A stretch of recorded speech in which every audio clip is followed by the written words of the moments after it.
जय श्री राधे। नमो नारायण। कृष्णम वंदे जगद्गुरुम।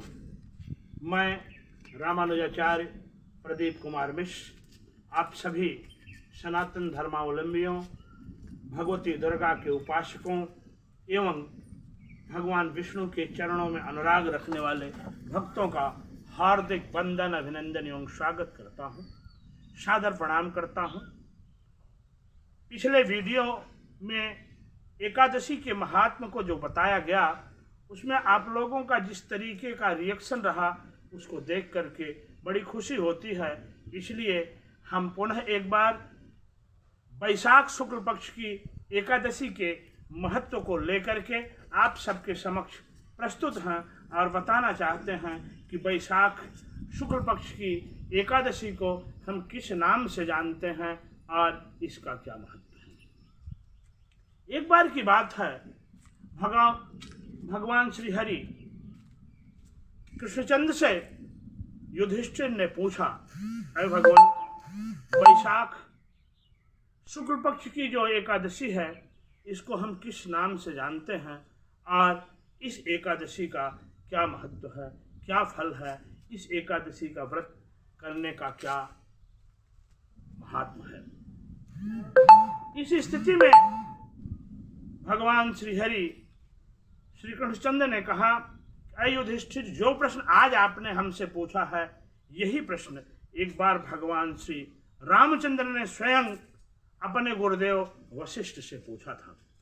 रामचंद्र जी ने गुरुदेव वशिष्ठ से कहा, अय गुरुदेव, इस संसार में सबसे पुण्यकारक व्रत जिससे मनुष्य के सारे पाप दूर हो जाएं, सारे दुखों का निवारण हो जाए, ऐसा व्रत हमको बता दीजिए। वशिष्ठ ने कहा, अय प्रभु, आपके नाम ही सारे कष्टों को दूर करने वाले हैं। फिर भी अगर आप किसी विशेष व्रत के बारे में जानना चाहते हैं तो मैं आपको बताना चाहता हूं कि एक अत्यंत पवित्र व्रत है जो वैशाख शुक्ल पक्ष की एकादशी का व्रत है, जिसे हम मोहिनी एकादशी के नाम से जानते हैं। ये व्रत सारे पाप पुंजों का समूल नाश करने वाला है, निश्चित ही मनुष्य का कल्याण करने वाला है। एक बार की बात है, सरस्वती नदी के तट पर एक रमणीय नगरी भद्रावती हुआ करती थी, जहां धृतिमान नाम का एक राजा राज्य करता था। उस राज्य में एक वैश्य हुआ करता था जिसका नाम धनपाल था। धनपाल भगवान विष्णु का बड़ा ही परम भक्त था। वह दूसरे के लिए तालाब, बगीचा, कुआं, मंदिर, बावली, मठ और बगीचा लगवा करके दान दिया करता था। दूसरे के लिए घर इत्यादि बनवाया करता था।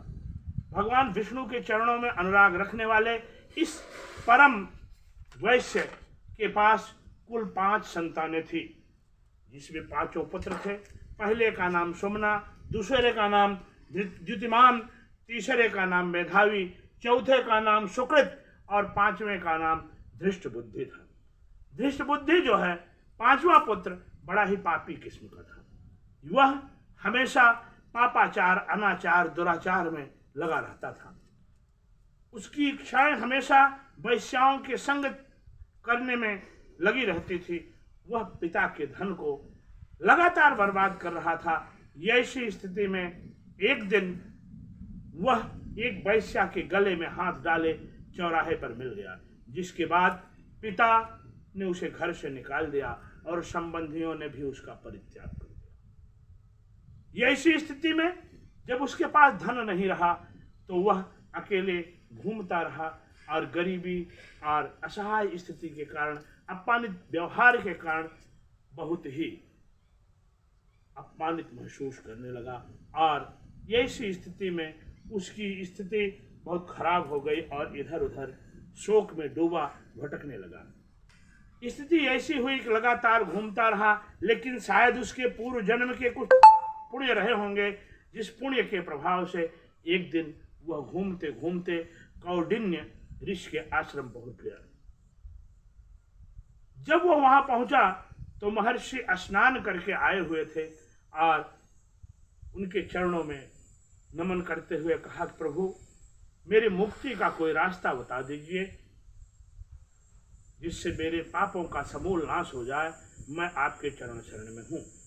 ऐसी स्थिति में महर्षि कौंडिन्य ने कहा, ऐ दृष्ट बुद्धे,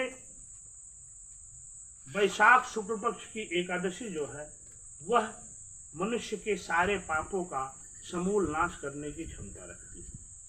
संयोग है इस समय तुम्हारे पुण्यों का प्रभाव ही है कि वैशाख शुक्ल पक्ष चल रहा है, इसलिए इस एकादशी को तुम भगवान विष्णु का व्रत करो, निश्चित ही तुम्हारे पापों का समूल नाश हो जाएगा। कौंडिन्य के इस आदेश पर धृष्टबुद्धि ने विधि विधान से एकादशी का व्रत किया।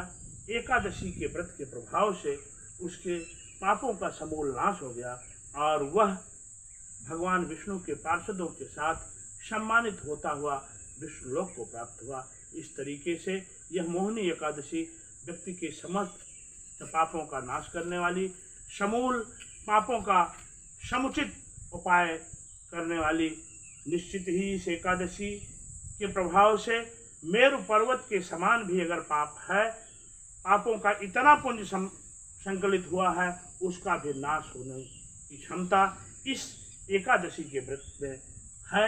इसलिए व्यक्ति को निश्चित ही मोहिनी एकादशी का व्रत विधि विधान से करना चाहिए। आप सबका एक बार पुनः हार्दिक धन्यवाद, सादर प्रणाम।